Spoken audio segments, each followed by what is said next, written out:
Pak.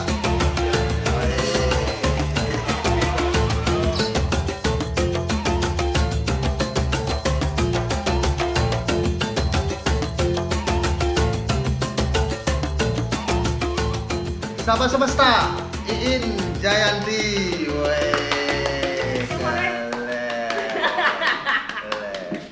wanita yang cukup ya keren lah, keren ngaprak, gagah,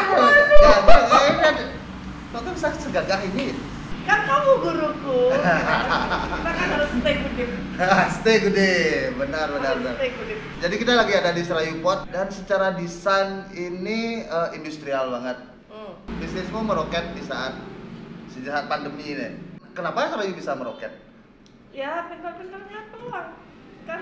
Oke. Musim-musiman orang pandemi ngapain? Dia cuma diam di rumah. Kemudian ada tren tanaman yang dimana tren tanaman pot sangat relate dengan tanaman. Itu yang membuat industri, aku bisa bilang ini industri orang-orang yang bergerak jual terakota yang kayak gitu mereka naik. Nggak cuma aku maksudnya, yang lainnya juga. Oh semuanya. Sama kayak tren sepeda. Lihat aja orang-orang yang jual sepeda pasti income-nya berkali lipat ketika pandemi karena trennya seperti itu. Trennya itu ada, terus kita bisa ngeliat peluang di sini ada cuan nih. Jadi kamu ikutin tren? Nggak 100% ikutin tren karena kemarin udah ada sebelum tren tanaman muncul. Apanya? Ini? Tempat ini dan aku jual potnya itu pun sebelum tanaman naik kita udah jual. Sebelum tanaman naik bapak yang jual bukan kamu? Ya kan kemudian kamu jual apa ya? Jual jalan-jalanmu. Kamu jual jalan-jalanmu. Kamu nggak pernah ada di rumah. Sebelum pandemi kamu nggak ada di rumah. Ya kan tuntutan pekerja. Tapi sebelum pandemi apa kegiatan? Sebelum pandemi aku menjual jasa seperti itu. Kalau kamu kan lebih ke wedding dan segala macam tuh fotonya. Kalau aku lebih ke yang jalan-jalan. Berarti bisa dikatakan travel photographer. Travel videographer juga ya? Enggak. Pukul rata semua? Pukul rata. Itu ngedrone buat motret atau buat video? Kadang ada videonya, kadang ada video. Tapi kalau video kan ada juga misalnya mereka pakai kamera biasa. Itu yang aku nggak bisa. Tapi kelulusan apa sih? Kenapa bisa ke visual ini? Kuliah di mana? Kuliah di mana? Maksudnya apa ada pendidikan sebelumnya tentang visual, tentang fotografi, tentang apa? Enggak ada, cuman hobi aja. Dari hobi? Terus modal bacot bisa dapat kerjaan? Ya kalau modal bacotnya mungkin aku dapatkan dari bangku kuliah karena kan aku kuliah di komunikasi. Oke, di mana? Di Jogja, di Atmajaya. Oh ternyata ya buat kalian yang memandang alat itu penting, ternyata bacot lebih penting. Kopi dulu. Ini kopi Don Losin. Kopi Bali yang aromanya coklat. Gagah nih kopi Bali nih. Mantap. Dari yang kamu jalan-jalan terus diam di rumah atau di awal pandemi deh, apa yang kamu rasain? Awal pandemi ya bingung karena kan jalan-jalan itu kan bisa dibilang itu masuk ke pariwisata ya. Pandemi ada kan pariwisata mati total. Terus aku bingung, aku pengangguran, aku nggak tahu mau ngapain. Bingung banget. Abis itu di rumah nggak tahu mau ngapain. Aku kebetulan ada temanku yang perlu drone. Aku disuruh ngedrone di tempatnya dia di Payangan. Waktu itu aku sama Wes di Payangan. Terus dia itu punya perkebunan lumayan luas dan aku minta beberapa bibitnya dia. Karena aku nggak tahu nih pandemi aku mau ngapain. Mau bercocok tanam aja. Aku mikir seperti itu. Kemudian aku minta bibitnya itu ke dia. Aku tanamkan di beberapa pot yang aku di rumah. Kan di rumah ada banyak pot kan. Tak tanam terus iseng tak posting di Serayu. Waktu itu Serayu udah ada ininya, Instagramnya, sosial medianya udah ada, tapi vakum. Artinya ada mati segan hidup segan tuh kayak gitu. Terus tak posting di sana, banyak tuh yang nge-DM pot yang kayak gitu harganya berapa, yang diameter sekian ada nggak, dijual nggak? Dari sana langsung wah cuan. Kan cuan. Dari sana semesta memberkati. Langsung kayaknya emang jualan pot. Awalnya aku malu. Jujur aku malu pertamanya karena ya kamu emang malu-maluin sih. Kayak masa jual pot sih, aku sarjana kok jual pot gitu, sama aku mikir. Aku sarjananya jualan soto. Ya kan pertama aku mikir masa sarjana jualan pot sih, jauh-jauh aku kuliah kuliah Jogja lagi. Itu aku mikir pertama. Tapi ini nggak kan ada titik kerennya. Nggak ada titik kerennya, sama sekali nggak ada. Tapi kemudian aku melihat kayak ya orang yang punya franchise bisa dibilang anggaplah pecel lele nih, orang jual pecel lele tapi kok dia punya banyak outlet tuh kan income-nya banyak banget. Ya, benar. Aku dari sana ngelihatnya. Nah, ngapain kalau aku mikirin yang kayak gitu ya coba ajar aja, mau pandemi kan banyak orang yang dirumahkan terus aku ngeliat ini ada peluang kerja, ngapain nggak aku ambil. Tuh aku pikir ya udah mulai tak apa promosiin lah, mulai serius di sana. Dan kamu mengakui sisi Serayu ini, yang sebelumnya Serayu adalah Pak Cemang. Iya. Iya. Kok jahat sekali sih kamu sama bapakmu? Ya karena sebelumnya cuma wisata selfie. Apa yang harus aku banggakan? Oh iya, Serayu juga terkenalnya di situ ya? Iya, wisata selfie. Apa yang harus aku banggakan? Apa yang bermasalah dengan orang-orang selfie itu? Dia kan maksudnya mempromosikan tempatmu.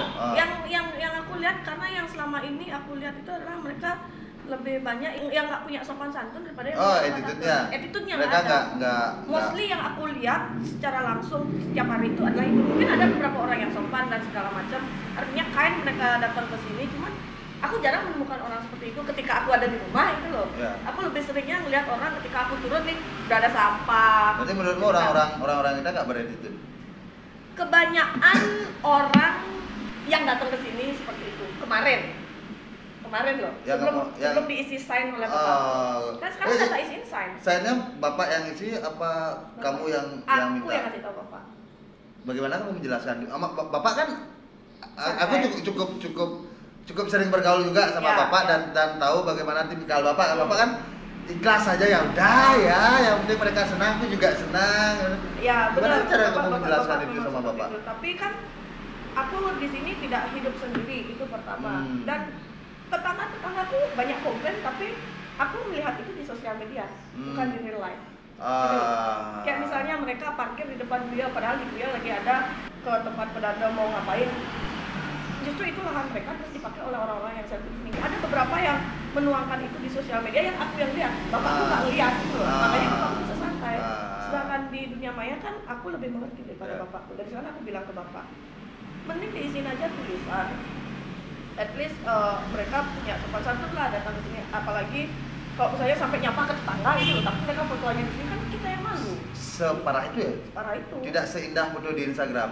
Tidak seindah. Di lapangan ternyata tidak seindah foto di Instagram. That's why aku pasang beberapa CCTV di beberapa lokasi, jadi aku bisa melihat tuh orang-orang yang benar-benar buang sampah sembarangan kayak aku sempat lihat tingkah jahil tim Serayu ya, maksudnya kayak orang selfie dihidupin gamelan angklung kematian, dan itu salah satu cara kalian.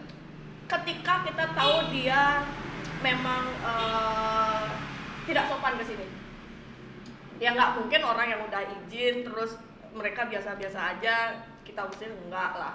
Jadi kita udah ngeliat kayak misalnya CCTV terus tak lihat dan mereka kayak pot yang udah bener-bener dipindah-pindahin, terus ditaruh HP-nya, plang jatuh satu pura-pura nggak lihat, ya udah nyalain angklung aja. Ini juga aku sering lihat di Instagram juga banyak orang yang berprewedding di sini. Lumayan. Dan sekarang di sini sudah berbayar. Iya. Untuk sekarang sudah, terutama untuk yang komersil. Untuk yang komersil ya, untuk yang komersil. Kalau yang komersil iya. Kalau dulu nggak? Enggak. Ada beberapa temanku yang mereka juga fotografer yang mungkin klien mereka sudah memberikan, kayak misalnya aku ingin foto di Serayu berapa bayarnya, sekian budgetnya. Mungkin mereka udah bilang seperti itu. Tapi ketika di sini mereka ya udah dimakan aja uangnya. Itu udah komersil. Maksudku ngapain aku mau aja gitu loh. Sampai kapan?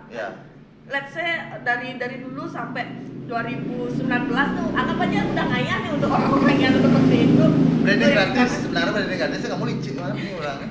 Nah itu branding dibiarin dulu gratis ya, kan? Dibiarin dulu gratis udah terkenal. Ya kamu bayangin masa sekelas PayPal kesini nggak bayar? Kenapa aku harus membayangin? Ya kan uang besar.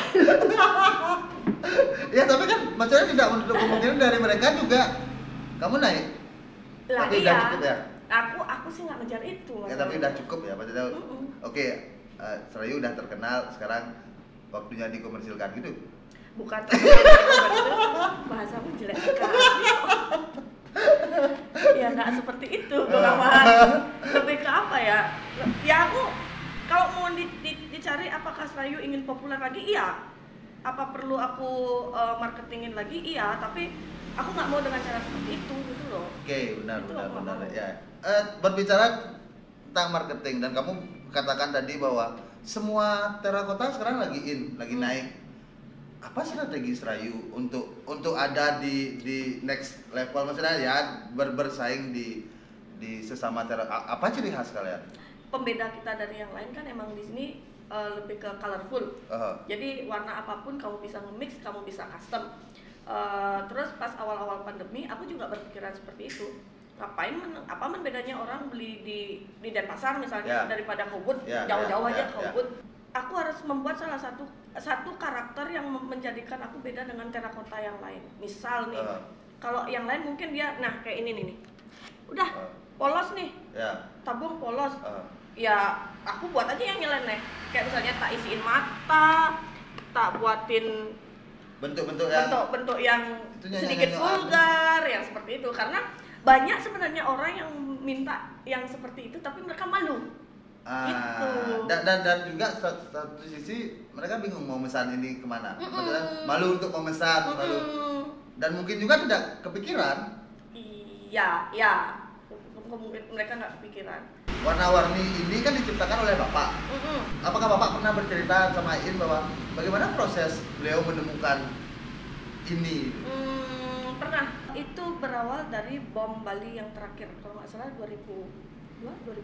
Bapak kan dulunya pelukis, terus semenjak bom tuh benar-benar nggak bisa jualan. Yang biasanya jual paling sebulan bisa jual lukisan 3-5 lukisan, ini benar-benar setahun nih nggak bisa ngapa-ngapain, nggak makan dengan keluarga.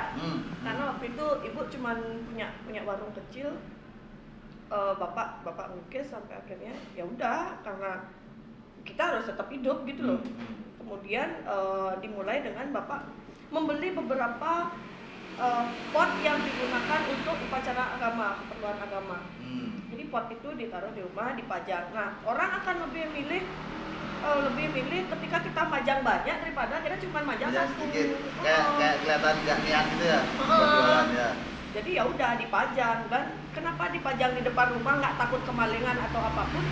Kan itu pertama yang pot yang pertama ada di rumah itu kan untuk kegiatan agama. Ya kali maling buat agama gitu loh. Kamu mau menghaturkan ini untuk apa, niat keagamaan, tapi kamu maling. Sama kayak kamu mau bikin penjor, masa kamu tehnya maling sih? Kan agak kurang los aja, kurang ikhlas gitu. Makanya kita berani naruh banyak di depan rumah, nggak takut dicuri ya, karena kembali ke kamu. Kalau misalnya kamu memang begitu, dia silakan. Oh, berarti ini penggabungan dari profesi Bapak terus perusahaan Sweet. Sweet. Habis itu kenapa warna-warni? Karena Bapakku kangen melukis. Bapakku itu dia melukis. Sebelumnya tidak terpikirkan cuma jualan jual aja. terakota aja gitu, maksudnya jualan dari tanah liat ini aja. Kemudian apa bedanya dengan orang yang jual yang lainnya? Makanya dilukis. Setelah dilukis, kemudian Bapak berpikiran untuk dari ini mungkin aku bisa membuat sebuah karya instalasi seni. Kan selama ini Bapak cuma karyanya dia mungkin cuma lukisan aja. Mungkin sekarang dia bisa mengaplikasikan itu dengan media yang lain. Dibuatlah ini warna-warni. Cuman simpel aja sih, biar artinya ini adalah karya instalasi seniku. Tujuanku apa membuat ini? Pertama memang jualan, tapi itu bukan jadi yang dominan. Jualan itu bukan yang dominan. Lebih ke siapapun orang yang lewat depan rumah kita senyum aja lihat warna-warni. Lebih suka, lebih apa ya? Ya. Ingin memberikan vibes yang positif. Apakah itu kamu lakukan sekarang? Ya. Dengan cara vibe positif itu selalu aku berikan ke orang-orang yang datang ke sini. Ya asal mereka juga tahu diri gitu loh. Cuma gitu aja sih.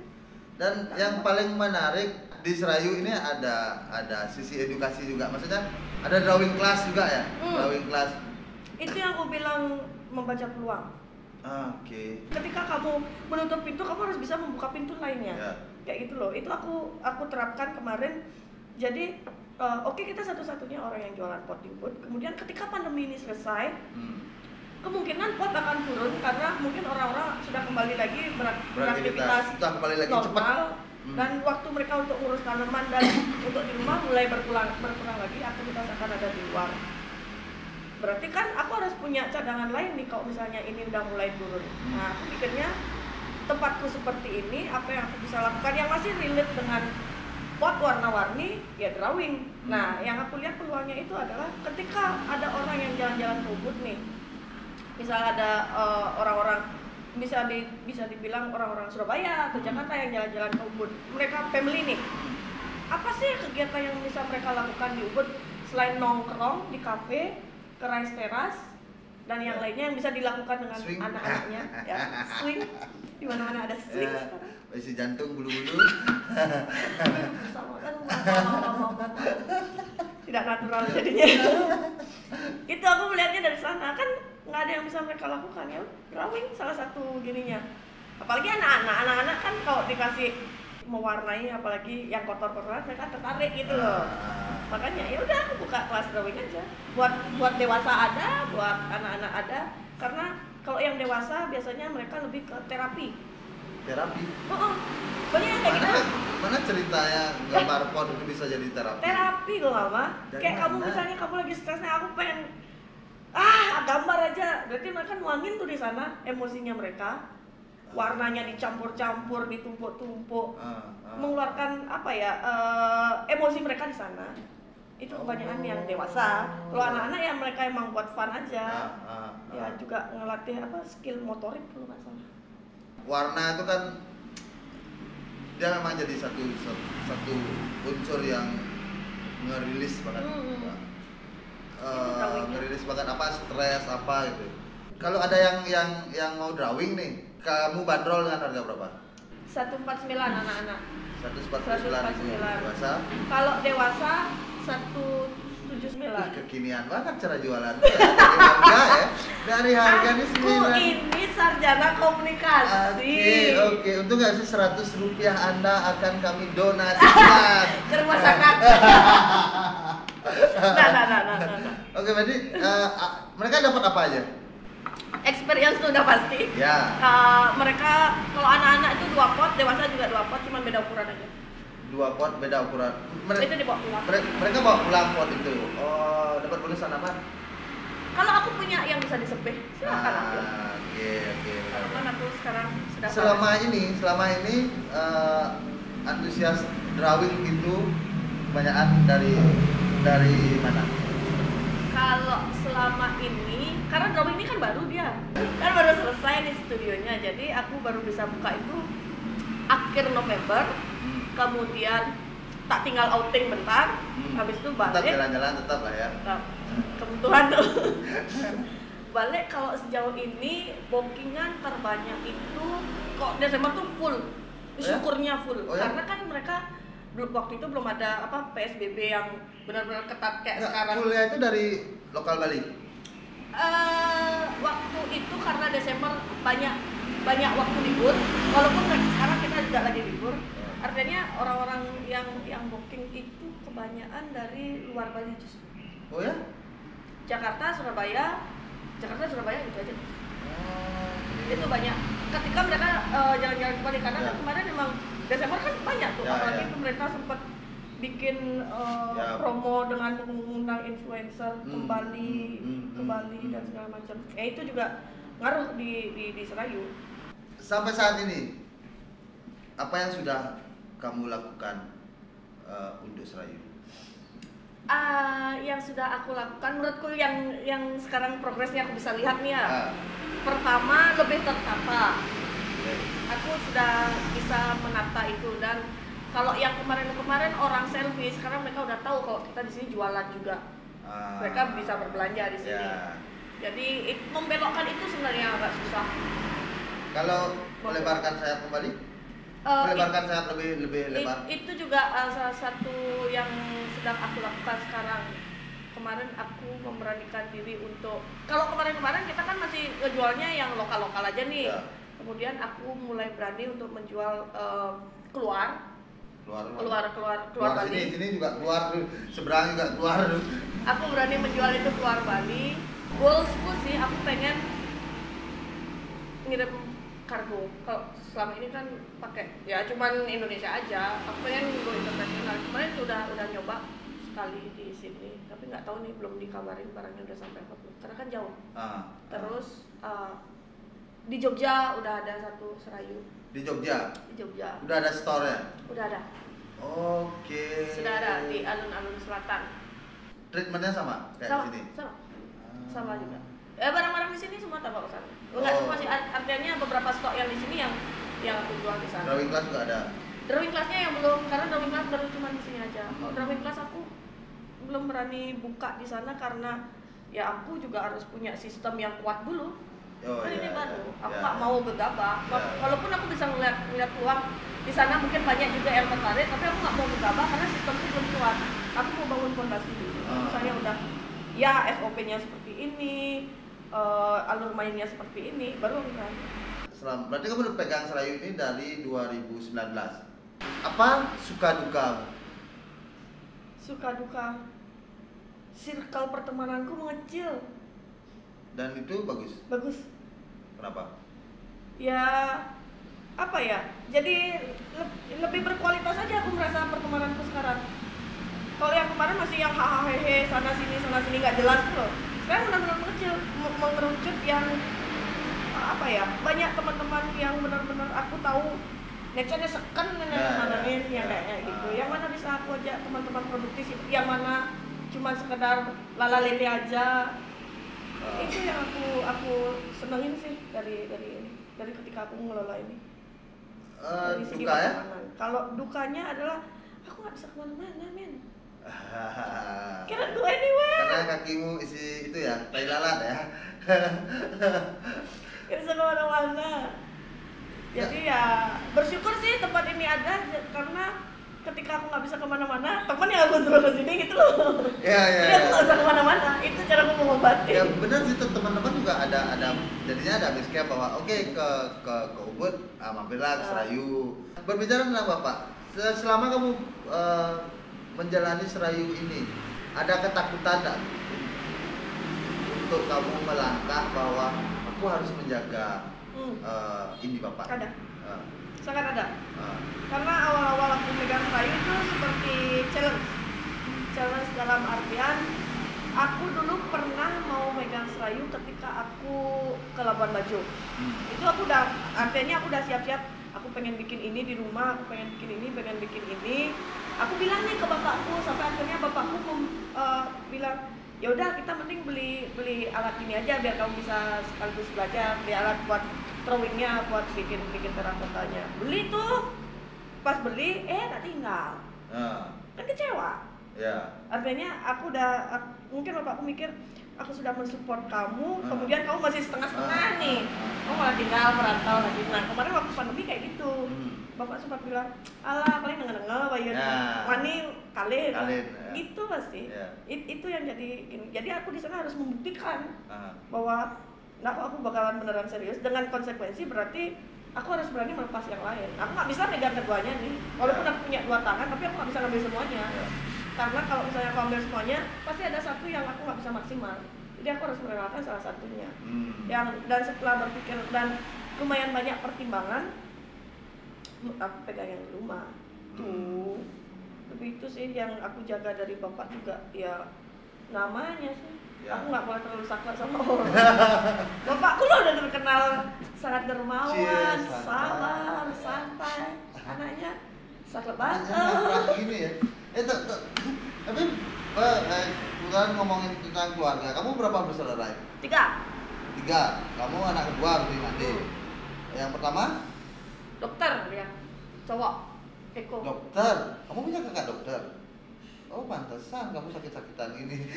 Punya dokter pribadi. Yang pertama dokter. Terus kedua aku, yang terakhir adikku Mang De, sekarang lagi kuliah di Jogja. Oh dia juga ambil komunikasi juga? Enggak, dia teknik industri. Dia nggak sama? ini dari pot aja ya. Dari pot dan dari kedermawaan Bapak Cemeng. Ya. Luar biasa sekali. Ya nggak dari pot nggak ada kan? Ya kan. Iya. Dan Ya. terus sebelumnya kamu menyia-nyiakan supporting dari bapakmu. Ya, bahkan sempat malu. Anak durhaka.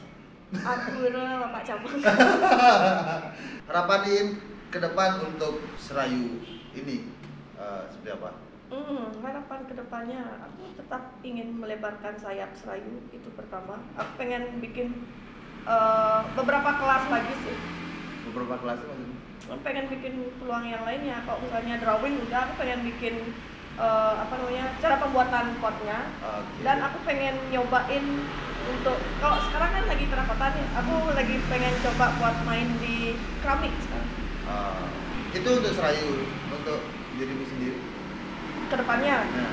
Aku udah tahu loh jawabannya. Apa? Kan aku udah tua nih. Oke, buat Aga, pacarmu sudah mau menikah. Tolong segera halalkan dia. Berbicara drawing class, ketika orang-orang pengen mengikuti drawing class di Serayu Pot ini, bisa kontak kemana? Bisa kontak ke di Instagram. Itu nanti ada formnya, misalnya ada linknya di Instagram @serayupot, atau nanti aku bisa kasih WhatsApp adminku.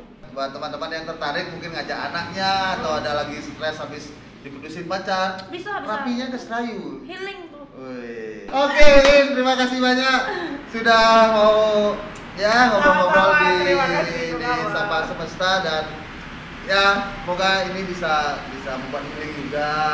Kita menyapa semesta, kita juga bisa tahu semesta di dalam hati It seperti apa, keluh kesahnya.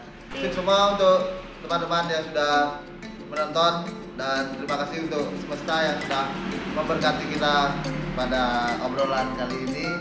Sampai jumpa di Sapa Semesta berikutnya, Ride Copy and Photography. Dadah.